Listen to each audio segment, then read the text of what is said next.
হৈছে যিহেতুকে মাধৱদেৱ কলাক্ষেত্ৰ আৰম্ভ হৈছে নাৰায়ণপুৰ ইউনিভাৰ্চিটি বিহপুৰীয়া ষ্টেডিয়াম ইত্যাদি গতিকে যথেষ্টখিনি কাম আপোনাৰ কাৰ্যকালতে হৈছে আৰু বৰ্তমান যিহেতু বিহপুৰীয়াত এতিয়াও বহুত সমস্যা ৰৈ গৈছে সেই সমস্যা সন্দৰ্ভত আপোনাৰ চকুত পৰা জ্বলন্ত সমস্যা 2-3টা মানৰ ওপৰত আপুনি কওকচোন। প্ৰথমতে মাধৱদেৱ কলাক্ষেত্ৰৰ কথাই কওঁ।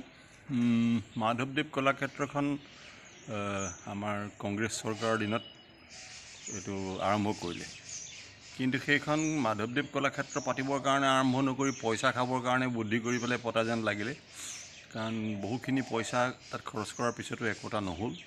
যেতিয়া আমাৰ চৰকাৰ আহিলে আমি ৰাইজৰ মনৰ কথা বুজি পালোঁ, কাৰণ আমাৰ অসমীয়া জাতিৰ স্বাভিমানৰ কথা যে গুৰুজনাৰ প্ৰতি এটা অশ্ৰদ্ধা নিচিনা হৈ পৰিছিলে কংগ্ৰেছৰ দিনত।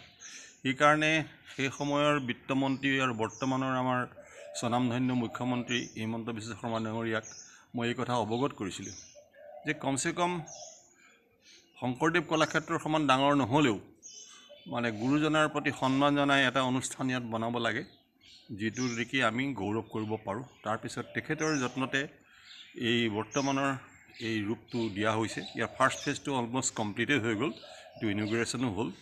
ইয়াৰ পিছতেই হয়তো ছেকেণ্ড ফেজটো আৰম্ভ হ'ব। আৰু এতিয়া তালৈ গ'লে ভাল লাগে যে কমচে কম শংকৰদেৱ কলাক্ষেত্ৰ চোৱাৰ পিছত মাধৱদেৱ কলাক্ষেত্ৰ চাই আমাৰ বেয়া নালাগে, ভাল লাগে। খুব সুন্দৰভাৱে গুৰুজনাৰ প্ৰতি সন্মান জনাই বিহপুৰীয়াবাসী ৰাইজক তথা অসমীয়া ৰাইজক আমাৰ এই চৰকাৰখনে কলাক্ষেত্ৰখন দিলে, তাৰ কাৰণে বহুত বহুত ধন্যবাদ জনালোঁ। দ্বিতীয়তে বিশ্ববিদ্যালয়ৰ কথা কওঁ। শিক্ষাৰ ক্ষেত্ৰত যদি এটা জেগাত অনুষ্ঠান প্ৰতিষ্ঠানবিলাক নাথাকে তেতিয়াহ'লে হয়তো কি হয়, ধনী মানুহৰ ল'ৰাই গৈ পেলাই দিল্লী, কলিকতা, মাদ্ৰাজ, বম্বে বা ভাৰতবৰ্ষৰ বাহিৰতো গৈ পেলাই শিক্ষা ল'ব পাৰে। কিন্তু ঘৰৰ ওচৰতে যেতিয়া শিক্ষানুষ্ঠানবিলাক হয় হায়াৰ এডুকেশ্যনৰ, তেতিয়া কি হয়, এই দুখীয়া নিচলা আমাৰ যিসকল লোক আছে তেওঁলোকৰ সতি সন্ততিয়ে অতি মানে সহজে এই তাতে শিক্ষা গ্ৰহণ কৰিব পাৰে। এই উদ্দেশ্যেৰে আমি বৰ্তমানৰ মুখ্যমন্ত্ৰী সেই সময়ৰ বিত্তমন্ত্ৰী ডাঙৰীয়া তেখেতে আমাৰ ইলেকশ্যন কেম্পেইনত আহিছিলে, আৰু তেতিয়া আমি কৈছিলোঁ যে এটা শিক্ষানুষ্ঠান বিশ্ববিদ্যালয়ৰ ৰূপত আমি পাব লাগিব। এইটো এটা তেখেতে সঁচাকৈয়ে তেতিয়াই সেই সভাতেই কৈ থৈ গৈছিলে যে ইয়াত মাধৱদেৱ বিশ্ববিদ্যালয় আমি খুলিম। আৰু প্ৰথম বাজেটখন বনাবৰ সময়ত মই তেখেতক অনুজ্ঞা দিছিলোঁ যে আপুনি তাতে কৈ থৈ আহিছিলে মাধৱদেৱ বিশ্ববিদ্যালয়খন পাতিম বুলি, আৰু সঁচাকৈয়ে প্ৰথম বাজেটখনতে আমাক মাধৱদেৱ বিশ্ববিদ্যালয় উপহাৰ দিলে। আৰু এখন বিশ্ববিদ্যালয় এনেকুৱা এটা অনুষ্ঠান নহয় যে এবছৰৰ ভিতৰতে কমপ্লিট কৰিব পাৰি। ইয়াৰ কাৰণে বহুতখিনি কৰিবলগীয়া হয়। শিক্ষানুষ্ঠানবিলাক যিকোনো বস্তু লৰালৰিকৈ কৰিলে, যেনেকৈ ভাজি এখন লৰালৰি কৰিলে দেই যোৱাৰ নিচিনা হয়, লাহে লাহে কৰিলে কম জুইত কৰিলে সুন্দৰ হয়। তেনেধৰণে এই বিশ্ববিদ্যালয়খন এতিয়া প্ৰগতিৰ পথত, কনষ্ট্ৰাকশ্যনৰ কাম সুন্দৰভাৱে আগবাঢ়ি আছে, দেখি ভাল লাগে। আৰু ইয়াত এতিয়া PG ক্লাছ আৰম্ভ হৈ গ'ল, আৰু ডক্টৰেট মানে ৰিচাৰ্চ স্কলাৰো ইয়াত আছে।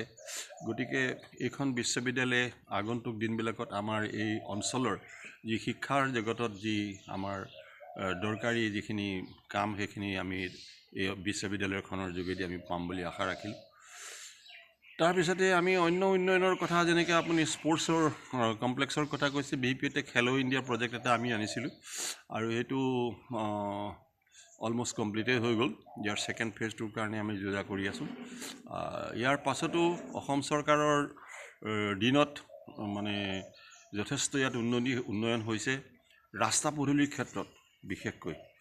এতিয়া কংগ্ৰেছৰ দিনত আমি কোনোফালেই সোনকালে যাব নোৱাৰোঁ। এতিয়া গুৱাহাটীৰ পৰা বিহপুৰীয়া বা বিহপুৰীয়াৰ পৰা গুৱাহাটী আমি নন ষ্টপ গ'লে 4 ঘণ্টাত পাই যাওঁ, যিটো 7 ঘণ্টাৰ ৰাস্তা। আৰু ইয়াত যেনিয়েই যাওঁ, লখিমপুৰলৈ যাওঁ, শিমলুগুৰিৰ ফালে যাওঁ, ৰঙতিৰ ফাললৈ যাওঁ, সকলো ফালতে ৰাস্তাবিলাক পকা হৈ গৈছে। আৰু কিছুমান কাম বাকী আছে, সেই কামখিনিও আমি জ্বলন্ত সমস্যাৰ ভিতৰত নধৰোঁ, ৰাস্তা পদূলি হৈ থাকিব। কিন্তু জ্বলন্ত সমস্যাটো হৈছে আমাৰ এই যে কৃষি ক্ষেত্ৰত আমাৰ ল'ৰা ছোৱালীবিলাকক যদি আগ্ৰহান্বিত কৰিব পাৰোঁ, তেতিয়াহ'লে মানে কথা হৈছে লাহে লাহে কৃষিৰ পৰা আমাৰ ল'ৰা ছোৱালীবিলাক অকণমান আঁতৰি যোৱা দেখা যায়। গতিকে উন্নত প্ৰণালীৰে যদি কৃষি ক্ষেত্ৰত আগবঢ়াই নিব পাৰোঁ তেতিয়াহ'লে স্বাৱলম্বী হোৱাৰ সুবিধা এটা হ'ব। আৰু সেই হিচাপে সেইটোকো এটা জ্বলন্ত সমস্যা বুলিয়ে ধৰোঁ, কাৰণ আমাৰ ল'ৰা ছোৱালীবিলাকে যদি বেপাৰ বাণিজ্য কৰি আগবাঢ়ি আহে, চৰকাৰী আঁচনি বহুত আছে বেপাৰ বাণিজ্য কৰিব পৰা।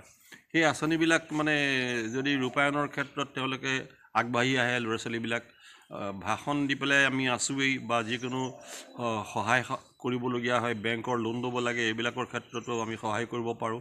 এইবিলাক কৰি আমি আমাৰ ডেকা চামক নৱ প্ৰজন্মক আমি যদি চাকৰিমুখী বিশেষকৈ নকৰি, কাৰণ চাকৰি কিমান দিব, চাকৰি আমাৰ যিমান নিবনুৱা আছে, যিমান গ্ৰেজুৱেট আছে, মাষ্টাৰ ডিগ্ৰী হোল্ডাৰ আছে, সিমানখিনি চাকৰি কোনো চৰকাৰে দিব নোৱাৰে।